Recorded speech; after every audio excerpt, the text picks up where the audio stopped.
The morning sun rose slowly over Nyaribari village, spreading soft gold across the rolling hills. The red soil glowed as though the earth itself was waking from a long dream. Dew clung to the tall grass, and the wind whispered through the acacia trees like an old storyteller clearing his throat before beginning a tale. Children, still half asleep, stepped out of their huts, rubbing their eyes as roosters crowed from every corner. The village moved with gentle calm, but beneath that calm lived stories older than any person walking on the dusty paths. Women carried clay pots on their heads as they made their way to the river, their footsteps forming a rhythm that matched the heartbeat of the land. Men led cattle from the kraals, calling out to them softly, guiding them toward pastures that stretched far into the horizon. Life here was simple, but never easy. The soil demanded sweat before it gave anything back. Yet the people of Nyaribari wore their struggles with pride, for hardship was a thread that held the community together. A hush fell over the village as the elders emerged from their homes. Their presence carried weight, men and women whose hair was silver from both age and wisdom. Villagers greeted them with bowed heads. These elders were the keepers of old tales, the guardians of the messages left by ancestors long gone. As Elder Makori stepped forward, leaning on his carved walking stick, the children gathered around him. He had a voice that could rise like thunder and fall like rain. When he spoke, even the wind paused to listen. "Do you hear that?" he asked, tilting his head. The morning wind carries stories. It brings warnings, blessings, and the footsteps of those who walk before us. A little boy asked, "What does it say today, Elder?" Makori looked out at the brightening sky. "It says that every day begins like a clean calabash. What you pour into it becomes your story. Pour carelessly and you drink sorrow. Pour wisely and you taste peace." The villagers nodded, for they were raised on such lessons. In Nyaribari, stories were not just entertainment. They were the bones that shaped a person's character. Every tale carried a warning, a teaching, or a secret about the ways of the world. As the sun climbed higher, traders prepared for their journeys. Some would walk miles to nearby towns, carrying baskets of millet beans and dried fish. The trade winds were important. They kept the village alive through seasons of drought and struggle. A woman named Nigerian tightened the rope around her basket and sighed. "This land feeds us only if we show it respect," she murmured. "If we become greedy, it becomes stone." Elder Wendo, passing by, nodded firmly. "The land listens, Nigerian, just as the ancestors listen. Nothing done under the sun escapes their eyes." Across the field, children played near a mound of red earth shaped like a hill. Their laughter bounced through the air, carefree and bright. Yet even they knew the stories tied to that mound. It was said to be the resting place of a wise queen who once saved the village during a season of darkness. Whenever disputes arose, elders would gather near the mound to seek guidance from her spirit. The morning continued on, filled with the sounds of life, pounding grain, cattle bells, distant singing. Yet among the peaceful noise was a quiet sense of expectation, as if the day was preparing to reveal something important. The villagers moved through their routines unaware that change was stirring, slow but certain, like clouds gathering before a storm.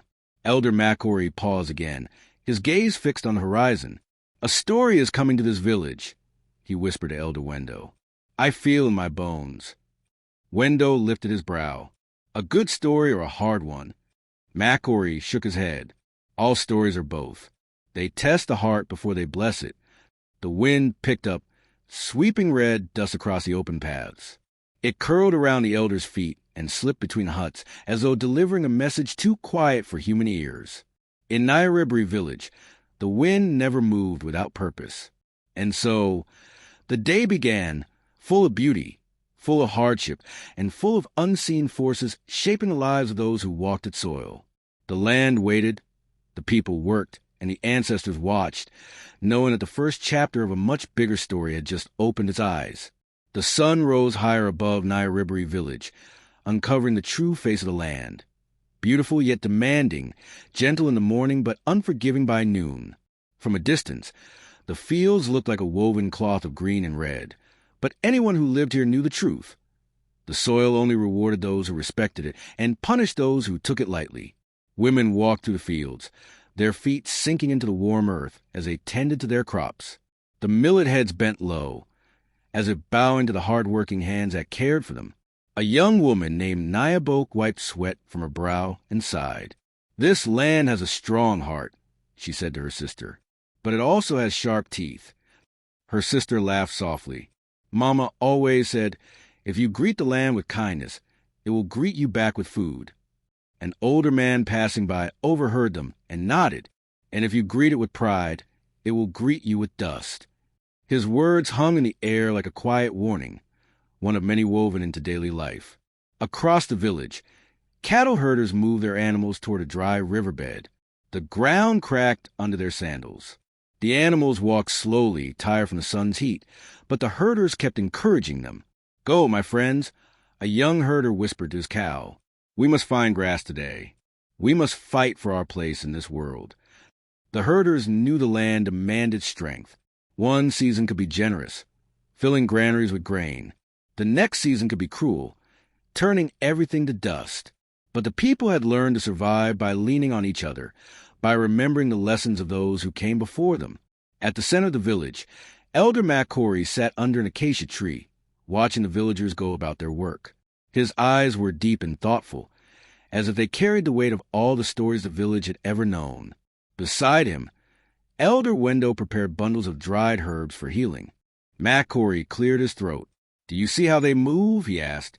"Every man, every woman, every child. They rise with the struggle, and they sleep with it.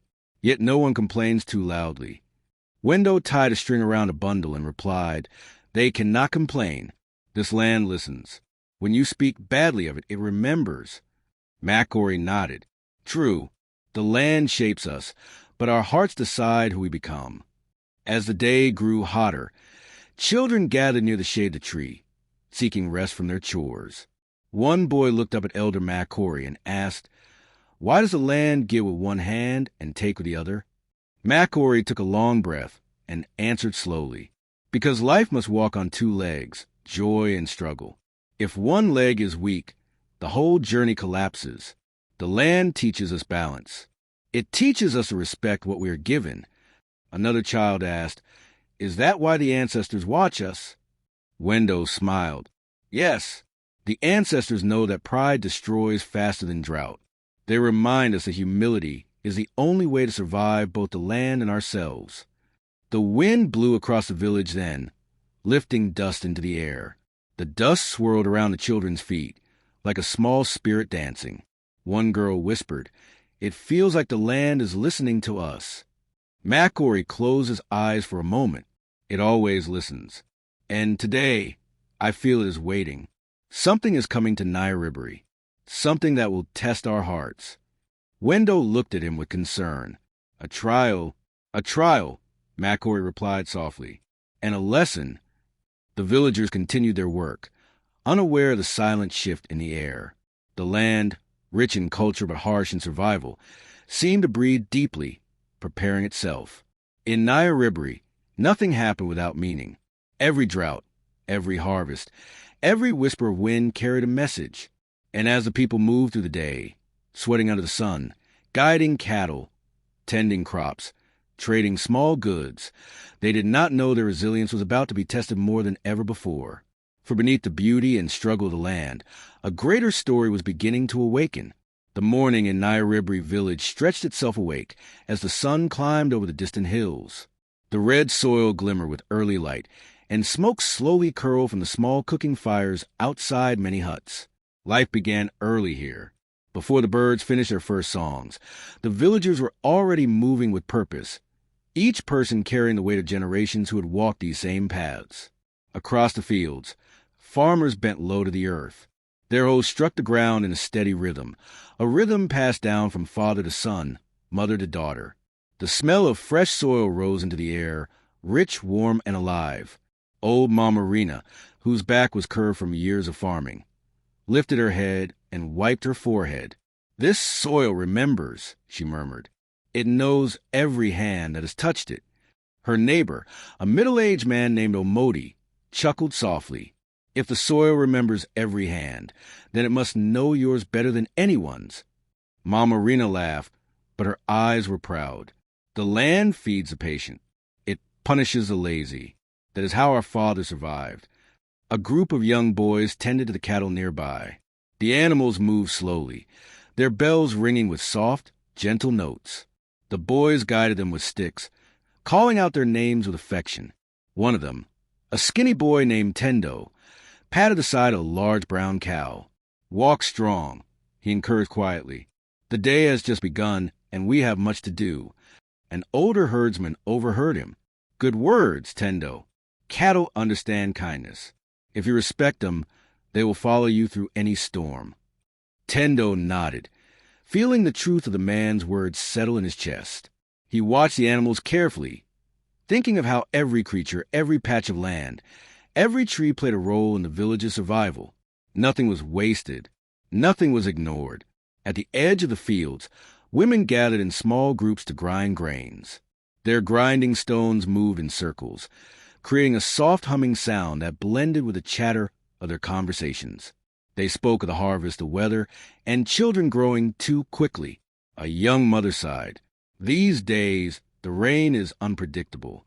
Another woman answered, "That is why we farm together. If one field fails, another survives. Unity is our shield." Not far from them, men repaired tools, shared water, and exchanged advice about livestock. Cooperation was not just a habit. It was the backbone of the community. Everyone depended on everyone else. Even the small children played their part by carrying firewood or leading goats to shade. Elder McCory watched all this from under a shaded tree. His wise eyes saw more than simple work. He saw the stories woven into every movement. "Look at them," he said softly to Elder Wendo. "Each person is a thread. Alone they are weak. Together, they make cloth strong enough to last generations." Wendo nodded. "This is why we teach them our old sayings. Without wisdom, a strong arm is useless." McCory lifted his chin toward the farmers. "Do you see that girl there? Nyaribari. She works like 3 people, yet she cheers others when they grow tired. Her spirit is a gift." Wendo smiled. "The village grows not only from the land, but from the hearts of those who toil on it." As the sun reached its highest point, heat rolled across the fields like a heavy blanket. The villagers slowed their pace, but did not stop. Sweat shone on their foreheads, but their determination did not weaken. A sense of purpose filled the air. This was the life their ancestors lived. This was the life they, too, would pass on. A young boy approached Elder McCory with a curious look. "Why do we work so hard every day?" he asked. McCory placed a gentle hand on the boy's shoulder. "Because the land is our teacher. It teaches patience. It teaches unity. And it teaches that nothing good comes without effort. Remember this, child. When hands work together, even dry soil can bloom." The boy nodded slowly, as though storing the lesson deep within his heart. As evening approached, the villagers gathered their tools and led the cattle back home. The smell of cooked vegetables and roasted maize drifted through the air. Laughter returned as the day's labor ended. Though tired, their faces glowed with contentment. They had fought with the land and earned their right to rest. Above them, the sky turned from gold to orange, then to purple. The wind grew cooler. An owl called softly from the trees, as if blessing the end of the day. But Elder McCory gazed into the darkening horizon with a thoughtful look. "Today was peaceful," he whispered, "but the earth is stirring. A story is moving toward us. We must be ready." His words floated into the evening like a quiet prophecy, hinting that the harmony of Nyaribari village would soon be tested, and the strength born from their daily struggles will be needed more than ever. The sun rose slowly over Nyaribari village, painting the fields in gold and red. The village sat between rolling hills and old forests that the elders said were guarded by the spirits of ancestors. Every morning, the villagers woke with the sound of birds, the smell of wet soil, and the hope that the day would bring new blessings. Children ran along the dusty paths, carrying small baskets. Women swept the homesteads, their brooms made from dry reeds. Men walked toward the farmlands, their hoes resting on their shoulders. Life was simple, but everyone understood that survival was not easy. The land was beautiful, yes, but it was also demanding. To live in Nyaribari meant working hard and depending on one another like a family. Near the center of the village stood a tall fig tree, older than anyone alive. Under that tree, the elders gathered each morning. Their long robes touched the ground, and their walking sticks made soft taps on the earth. People said the elders carried the weight of many generations in their hearts. One morning, Elder Magaka lifted his hands to speak. His voice was deep and calm. "My children," he said, "the trading season begins soon. Remember, trade is not just about coins. It is about trust, honor, and the stories we carry from one family to another." The villagers nodded. In Nyaribari, trading season was more than business. It was a time of excitement, hopes, and sometimes quiet rivalry. Farmers prepared baskets of maize, beans, and sweet potatoes. Cattle herders brushed their animals, hoping buyers would see their strength. Traders from neighboring villages would soon arrive, carrying cloth, tools, and jewelry. That afternoon, groups of villagers gathered near the open market field. The wind blew gently, carrying with it the smell of roasted maize and fresh soil. A young boy named Baraka stood beside his mother, eyes wide with curiosity. "Mama," he whispered, "why does everyone look so serious today?" His mother smiled softly. "Because, my son, the trading season decides who will sleep with a full stomach and who will struggle. It is a season of hope, but also a season that tests our hearts." As the sun dipped lower, storytellers arrived. In African tradition, stories were traded just like food and goods. An old storyteller named Nyamwaka stepped forward, her voice shaking like a drum. "Come closer, children of Nyaribari," she called. "Let me tell you of the year the rains betrayed us, and how unity saved us." People formed a circle around her. Even adults listened like small children. Storytelling reminded them of their roots, their values, and the lessons their ancestors had learned long ago. But behind the smiles, small tensions grew. Some families hoped to earn more than others. Some feared losing what little they had. Competition lived in every corner of the market field. As traders from other villages began arriving with colorful wagons, Elder Magaka raised his staff again. "Let the season begin," he declared. "May honesty guide our hands, and may the ancestors watch over every trade." The crowd burst into cheers. Drums began to play. People laughed, bargained, and shared news from faraway lands. Children chased each other between stalls, while animals bleated and mooed in the background.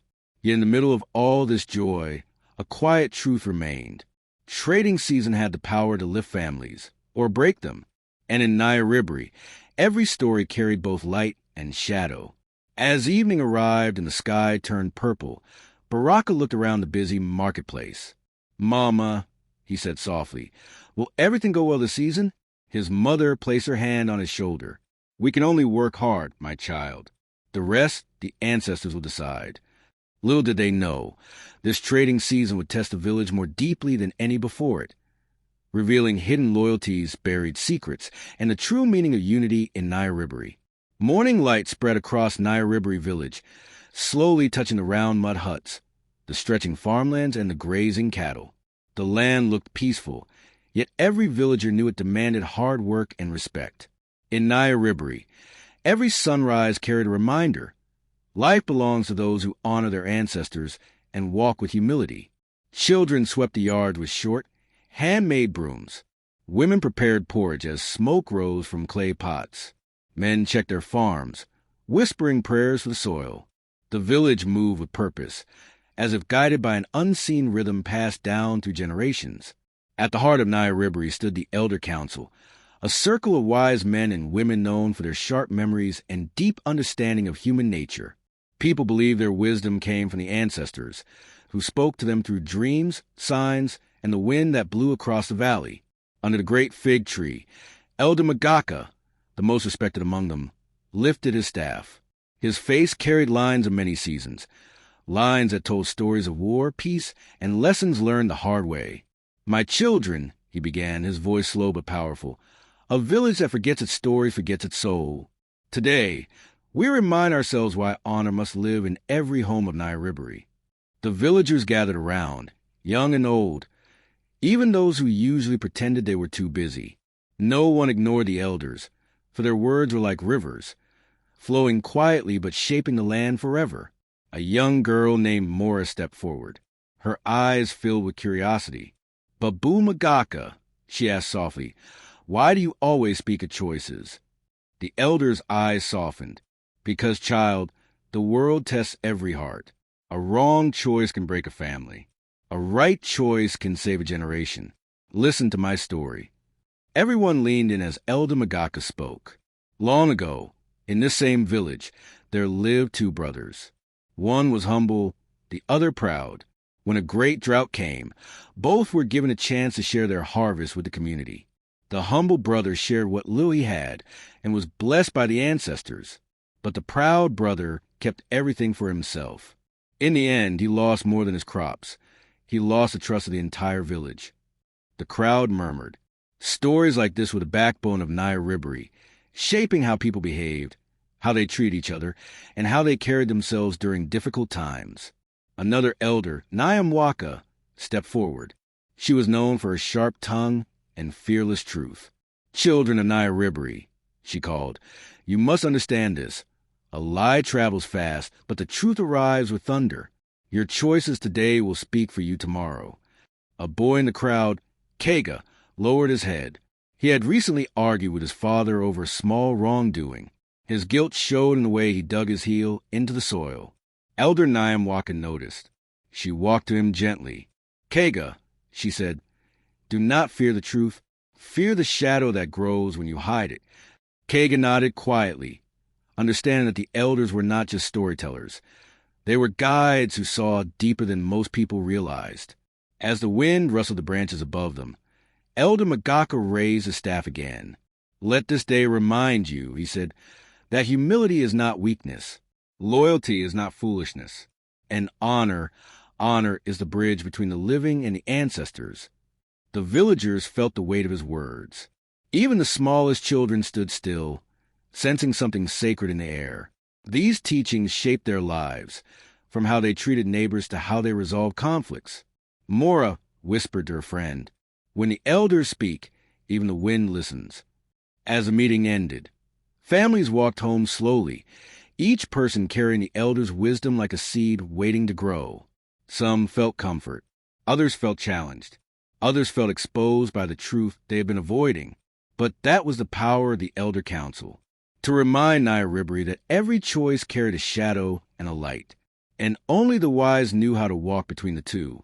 Little did the villagers know, the lessons of this day would soon be tested, and the choices they made next would shape their fate in ways no one could yet see. In the quiet heart of Nyaribari village, where the hills curved like sleeping giants and the red earth carried the footprints of many generations, the people lived by stories.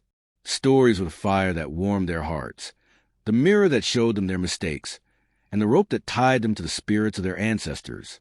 Every evening, when the sun began to sink and painted the sky with orange and gold, families gathered around small fires. The crackling flames cast dancing shadows on the ground, shadows the elders believed were the ancestors listening in silence. Old Mzi Barongo, known as a keeper of ancient tales, sat on a carved wooden stool. His voice was slow and deep, like a drumbeat carried on the wind. Children crowded around him, their faces glowing with curiosity. "My children," he began, "a tale is a river. If you drink from it with a clean heart, it will guide you, but if you drink with pride, it will drown you." The villagers leaned closer. Everyone knew that when Mzi Barongo spoke in metaphors, the story carried a warning. He lifted a small gourd covered in carvings. "This," he said, "is the gourd of truth.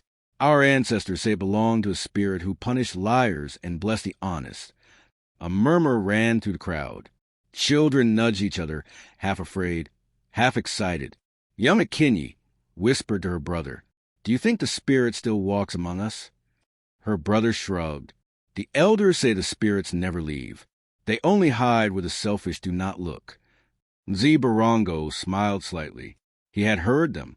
"Let me tell you a parable," he continued. "Long ago, a boy named Rago stole maize from his neighbor. To hide his shame, he lied. But the spirits see what the eyes of men cannot. One night, Ragos heard a whisper from the trees. A lie grows legs, but truth grows wings. Soon the whole village learned of his theft, not from people, but from the wind itself. And so the boy learned that no secret is safe from the ancestors. Gasps rose from the children. They believed such warnings deeply. For in Nyaribari, the spirits were as real as the soil beneath their feet.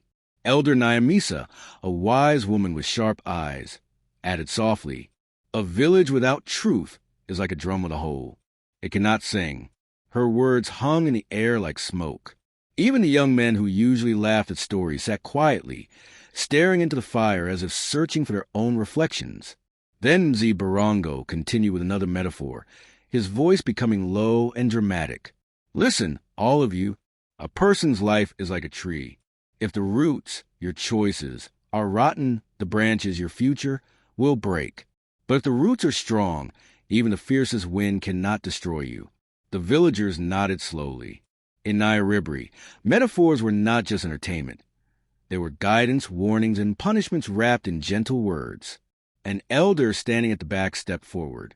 "Do you remember the tale of the night spirit?" he asked. A hush fell. This story was known to stir both fear and wisdom. "The night spirit," he began, "walks through villages where people forget respect. It does not harm unless a heart is full of pride. It visits those who speak without thinking, those who take what is not theirs." A child whimpered softly. Her mother placed a calming hand on her shoulder. "Do not fear," the elder said kindly. "The spirit protects the humble."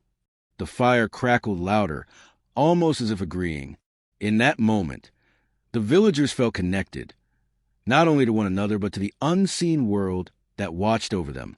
The elders had a way of weaving stories into lessons, and lessons into warnings. Each metaphor was a seed planted in the heart, growing silently into wisdom. As the night grew deeper, Mzee Barongo ended with a final reminder. "Remember this, the ancestors walk with us. If you choose kindness, loyalty, and truth, they will guide your path. But if you choose pride or betrayal, the spirits will turn their backs, and your own shadow will rise against you." The villagers rose slowly, each carrying the weight of the story. Some felt comfort, others felt fear, but all felt the presence of something greater, something ancient. And as they walked back to their homes, the wind whispered to the trees, carrying the old words once more. A lie grows legs, but truth grows wings. Little did they know, the lessons shared that night would soon test every family in Nyaribari. In Nyaribari village, where the red soil glowed under the morning sun and the hills curved like ancient guardians, life moved with a rhythm shaped by ancestry. Every step a villager took, every word they spoke, every promise they made, each action carried the weight of those who walked before them. The people believed that the ancestors watched from the shadows of the Magumo trees, their spirits whispering through the rustling leaves. No one dare ignore these whispers, for stories told that ignoring them invited misfortune, like a stubborn cloud refusing to leave the sky. Old Mama Kwamboka, known for her sharp tongue and gentle heart, often reminded the children, "Do not forget where you come from. A child who mocks the past loses the road to the future." One morning, as the villagers walked to the fields, the sound of cowbells echoed through the valley. Farmers guided their cattle, while women carried baskets of seeds for planting. Yet even in this simple work, there was a ritual, a sense of respect. Before planting each row, Baba Antarai pressed his hand into the soil and whispered, "May the ancestors bless this ground. May they guide our harvest." His young daughter Naliaka watched him curiously. "Father, do the ancestors really hear us?" she asked. He smiled gently, brushing dust from her cheek. "My child, the ancestors hear even what we do not say. They walk beside us, unseen but never silent." Nearby, Elder Magaka, the oldest man in the village, leaned on his carved stick and observed the scene. His white hair seemed like a crown of wisdom. He murmured, "When people honor their roots, the land honors them back." The villagers believed this deeply. No decision, big or small, was made without seeking the elders' counsel. The elders were the voices of the past, and their words were treated with the same respect as a prophecy. One afternoon, the council of elders gathered beneath the sacred fig tree. Villagers formed a quiet circle around them. Elder Nyamisa raised her hand and said, A dispute has risen between two families. Before anger grows, we must settle it in the way our ancestors taught us. A tense silence followed as two men stepped forward, one trembling with frustration, the other with shame. But instead of rushing into judgment, the elders asked them to sit, breathe, and remember the oath of unity sworn by their forefathers. Zibarongo, always calm, spoke slowly. A tree that forgets its roots falls when the first wind comes. You too must ask yourselves, have you protected the honor your fathers left you? The men lowered their heads. Even their pride bowed before the weight of ancestral expectation. Around them, the villagers listened with wide eyes. Children clutched their mothers' clothes, sensing the seriousness of the moment. In Nyaribari, disputes were not merely solved. They were cleansed, softened, and purified through remembrance. Elder Nyamisa continued, "We do not fight because we are enemies. We fight because we forget the eyes that watch us from the spirit world." The words fell like rain on dry ground. Finally, the two men apologized, not only to each other but to the ancestors. They touched the earth with their palms and lifted the dust of their foreheads, a gesture of humility. The crowd sighed in relief. Mama Kwamboka whispered, "When pride bows, peace rises." As evening settled, families returned home. Smoke curled from cooking fires, carrying the scent of maize and herbs through the air. The night sky filled with stars, bright, steady, unblinking, like the eyes of ancestors watching their children. Before sleeping, Naliaka sat beside her grandmother and asked, "Gogo, will the ancestors always be with us?" Her grandmother wrapped an arm around her and said softly, "Yes, child. When you walk with respect, they walk with you. When your heart is clean, their light follows your steps." The wind swept through the village as if agreeing, humming a quiet tune through the trees. In Nyaribari, heritage was not just a memory. It was a living presence. It guided the people, protected them, corrected them, and reminded them that every act, no matter how small, carried the echo of those who came before. And soon, the villagers would learn just how deeply the ancestors still shaped their destiny. For many seasons, Nyaribari village lived in a calm that felt almost sacred. The mornings always began the same, dew resting on the red soil like tiny diamonds, birds calling from the hills, and smoke rising gently from the round mud huts. Outsiders would look at this peace and think the village had no worries. But the people of Nyaribari knew better. Peace, they believed, was a visitor, never a permanent resident. Elder Magaka said it often. When the river flows too quietly, the crocodile is hiding beneath. The villagers laughed whenever he said this, but deep inside, they knew his words carried weight. In Nyaribari, calmness was respected, but it was also feared. Calmness meant something was gathering strength, something unseen. On this particular morning, children ran across the field with carefree laughter, chasing goats and making dust rise around their bare feet. Mothers ground maize outside their huts, humming old songs. Men tethered cattle and prepared for the long walk to the trading fields. Everything looked normal, almost too normal. Mama Kwamboka felt it first. She paused while sorting fresh vegetables and looked toward the hills with narrowed eyes. "This piece is too smooth," she murmured. Her neighbor asked, "What do you sense?" Mama Kwamboka only shook her head. "The wind is carrying a warning. I can feel it in my bones." She wasn't alone. Many elders glanced at the sky more than usual. Their conversations were shorter, their prayers longer. Even the animals seemed restless. The cows moved with unusual caution, and the village dogs barked at shadows. Elder Nyamisa gathered a group of youth and said, "You must walk with clear eyes today. When the air grows heavy like this, something is shifting." The young ones did not fully understand, but they listened because stories had taught them that elders sensed danger long before it arrived. The ancestors whispered to them in ways the young could not hear. As the sun rose higher, the whole village moved into its daily flow, but an unspoken tension clung to every heart. A trader returning from a nearby market said he heard rumors of misfortune in distant villages, conflicts, broken families, sudden betrayals. "It is as though something dark is traveling across the lands," he said. The elders exchanged glances. Trouble walks faster than truth, Elder Magaka replied quietly. By afternoon, the clouds gathered though it was not the rainy season. The sky took on a strange dimness, the kind that made the chickens return early to their coops. Children who had been laughing all morning suddenly fell silent, sensing the change. Naliaka tugged at her mother's wrapper. "Mama, why does the sky look sad?" Her mother held her close and whispered, "Sometimes the sky knows what the earth does not." As the shadows stretched long across the land, a quiet hush settled on Nyaribari. This wasn't the peaceful silence of an ordinary evening. It was the kind that made even the bravest men stand a little nearer to home. Elder Barongo walked through the center of the village, tapping his wooden staff on the ground with each step. He announced, "People of Nyaribari, gather your thoughts. Something stirs beyond our sight. Remember the teachings of our fathers. Stand united. Stand watchful." His voice carried a warning even he could not explain. But the villagers believed him, for the elders never spoke carelessly. That night, the wind howled as though carrying messages from another world. Fires burned lower.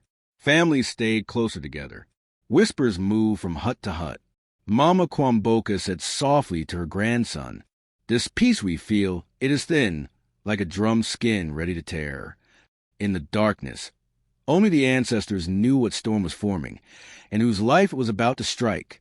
Before long, Nyaribari would discover that this calm was not a blessing, but the final breath before a story of betrayal, choices, and destiny would begin.